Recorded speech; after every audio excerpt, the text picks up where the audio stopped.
Example 2.3.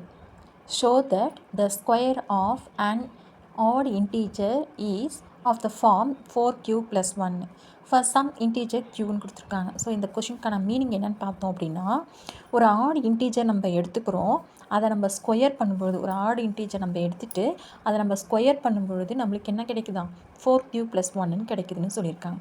Show that அப்படின்னாலே கண்டிப்பாக நீங்கள் அந்த ரிசல்ட் கொண்டுட்டு வரணும். சரிங்களா? For some integer q some integers கிடைக்கும் இல்லையா, அது வந்து நம்ம என்னென்னு எடுத்துக்கிறோம், க்யூன்னு எடுத்துக்கிறோம். நம்ம சொல்யூஷன் பார்க்கலாம். லெட் எக்ஸ் பி, எக்ஸுங்கிறது நான் என்ன எடுத்துக்கிறேன்னா பி அண்ட் இன்டீஜர்.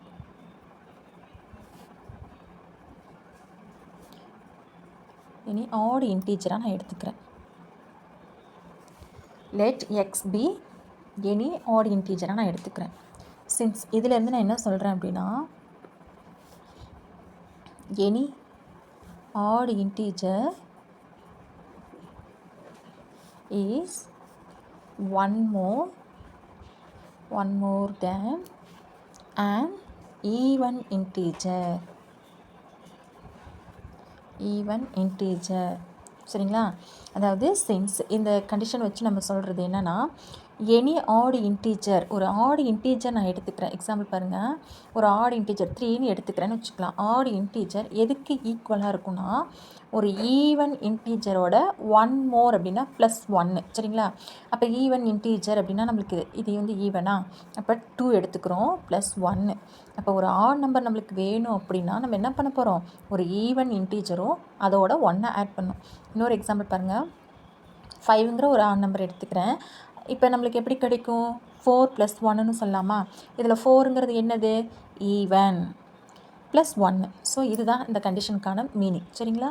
இப்போ நம்ம இது எப்படி ஜென்ரல் ஃபார்மில் நம்ம எழுதலாம் அப்படின்னா 2k + 1ன்னு சொல்லலாம். சரிங்களா? இது வந்து ஜென்ரல் ஃபார்ம். இது எப்படி சொல்கிறோம் அப்படின்னா, ஃபார் எக்ஸாம்பிள் கேங்கிறது நம்மளுக்கு என்னது, integer means 0 1 2 3 and extra. For example 2kக்கு பதிலாக நான் 0 எடுத்துக்கிறேன், +1ன்னா நம்மளுக்கு என்ன கிடைக்கும், 1.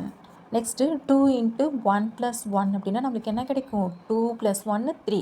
ஸோ நம்மளுக்கு ஆட் நம்பர்ஸ் வந்துருச்சுங்களா? ஸோ இதுதான் நம்மளுக்கான ஜென்ரல் ஃபார்ம். ஸோ இதை தான் நம்ம என்ன எடுத்துக்கிறோம், எக்ஸ்.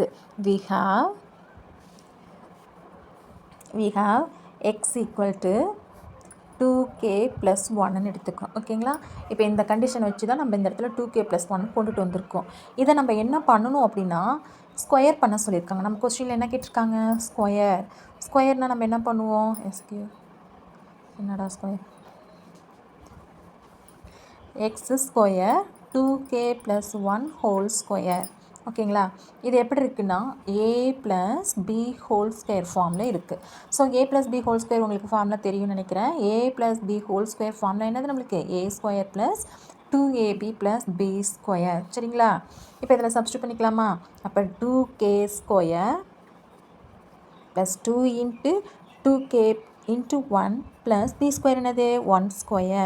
ஸோ இதுதான் a + b ஹோல் ஸ்கொயர் ஃபார்மில் அப்ளை பண்ணியிருக்கோம். இதை எப்படி எழுதலாம், 4k² + 4k + 1. சரிங்களா? இப்போ இந்த ரெண்டுலேயும் பார்த்தீங்கன்னா இங்கே 4k இருக்குது, இங்கே 4k இருக்கா, காமனாக நம்ம வெளியே எடுத்துடலாம் 4kன்ட்டு. இப்போ ரிமைனிங் இதில் என்ன இருக்குது, k மட்டும்தான் இருக்குது. இதில் பார்த்தீங்கன்னா 1 மட்டும் வரும். சரிங்களா? +1. இப்போ இந்த 4 அப்படியே வச்சுக்கலாம். இந்த k × k + 1 இருக்கு இல்லையா, அதை நான் என்னவா எடுத்துக்கிறேன், நான் க்யூவாக எடுத்துக்கிறேன். ஓகே, +1. ஸோ x² நம்மளுக்கு என்னென்னு கிடச்சிருக்கு, 4q + 1. ஓகேங்களா? இதில் க்யூங்கிறது என்னக்குன்னு, q = k × k + 1. இது வந்து இன்டீஜர், சம் இன்டீஜர். சரிங்களா? ஸோ நம்மளுக்கு கொஸ்டினில் என்ன கேட்டிருக்காங்க, square of an odd integer is of the form 4q + 1. So find பண்ணிட்டோமா, x² = 4q + 1. அவ்வளோதான் சம்.